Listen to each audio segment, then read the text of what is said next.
Dear friends, please write you in the comments what you think about this story. And if something unusual and mystical has happened to you too, you can write us about it. In the Revenge Notebook, he recorded everything that should happen to people who somehow offended him. He wrote down his revenge in it, and the scariest part was that it all came true. Over the years of working as an educator, Anna had seen various children, good ones, bad ones, quiet ones, and troublemakers, but she remembered only one student the most. It happened many years ago when Anna worked as a teacher in a middle school. Like in any school, Anna's class had very diverse children. However, from the very first day, she began to notice that one student stood out among the others.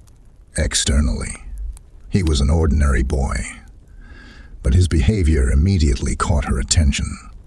All children misbehave, but this one seemed oblivious to the difference between being at the chalkboard or mischief around during breaks. He disrupted classes for all teachers. She started observing him. His classmates avoided him. He constantly bullied some boys. Anna tried to talk to this boy's parents, but he had no father, and his mother refused to come. She claimed her son was normal, and that others were provoking him. As an experienced educator, Anna understood she was dealing with an unusual case. She knew what problems like these could lead to if left unaddressed. She also tried talking to the boy himself. His responses were very alarming. He declared that he would destroy everyone and create a world around him that he liked. Anna tried to persuade him that this was not a solution, that humans are social beings and need society. But the boy wouldn't listen.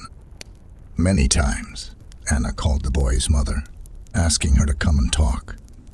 However, the mother dismissed her, saying they had no problems. If Anna persisted, the whole school would regret it. She warned. This could mean one thing. The boy's mother held some important position. But no, it turned out to be much worse.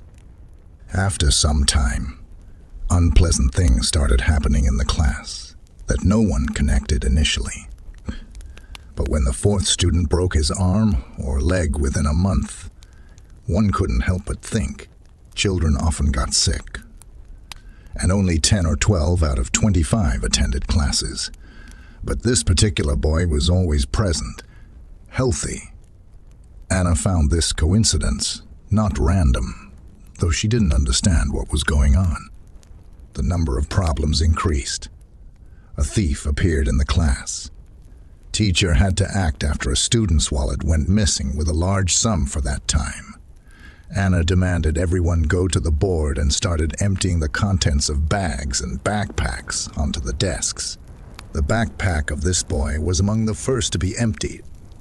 Along with textbooks and a pencil case on the desk, there were notebooks. One of them caught the teacher's attention. The notebook was adorned with strange symbols and images. Anna glanced at the boy and noticed his eyes narrowing.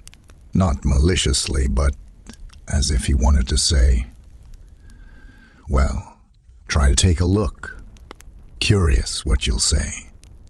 So she looked. The very first entry made her tense. It specified the date and the name of the life safety teacher, and also that he should get severely poisoned after lunch in the cafeteria.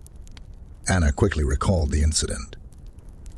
Everyone had the same meal, but only Dmitry Olagovich got poisoned.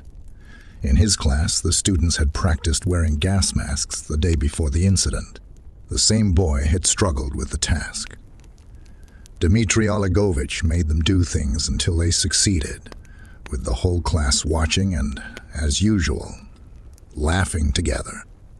Each entry in the Revenge Notebook precisely matched what actually happened. One might think the entries were made after all these incidents. However, There was one but. The boy couldn't have known that one of his classmates would be taken to the hospital with suspected appendicitis overnight. Anna confiscated this revenge notebook and called the boy's mother to school. She found the missing money with the honor student and a well-behaved boy. He stole the money with the sole purpose of making her go through the personal belongings of the students. He had seen that revenge notebook and was very frightened, but he was afraid to say it directly. Fortunately, the theft issue was successfully resolved. However, it didn't solve the other problem. Anna couldn't declare that her student was causing harm to classmates and teachers by making entries in the notebook. Strange, mystical abilities. It seemed absurd to her. Yet, when she contacted the boy's mother that time, mentioning the notebook, the mother unexpectedly agreed to come. Anna had seen her only once, on the first day of school. She couldn't say that the lady seemed pleasant. When she entered the office, the feeling was exactly the same. The conversation wasn't long. Anna showed the notebook. It was foolish to expect the boy's mother to start shouting and cursing. But the reaction, to say the least, surprised Anna. The woman was calm. She nodded and asked, "What are we going to do next?" Anna had an answer, but the words stuck in her throat. The mother smiled and said that if they pursued the matter, it would be impossible to prove the connection between those entries and real incidents. But if they showed the notebook to the right people, most likely the boy would be transferred to a special school. "Yes," she said, "it seems we have a problem, but I think we can come to an agreement." And the mother glanced meaningfully at the revenge notebook. Anna heard a threat in the woman's words. They came to an agreement. She, the boy's mother, negotiated. She set conditions under which she would take her son out of school. He had to finish the year and receive a decent recommendation. The teacher couldn't say a word. The woman stood up, took the notebook from Anna's hand, saying, "I'll take care of this. Thank you," and left. Until the end of the year, Anna was very nervous. But the children stopped getting sick, and no one broke their arms or legs. However, the boy's behavior didn't change. For Anna, she decided it was no longer her problem. She had other issues. The students were slowly entering adolescence, with all its consequences.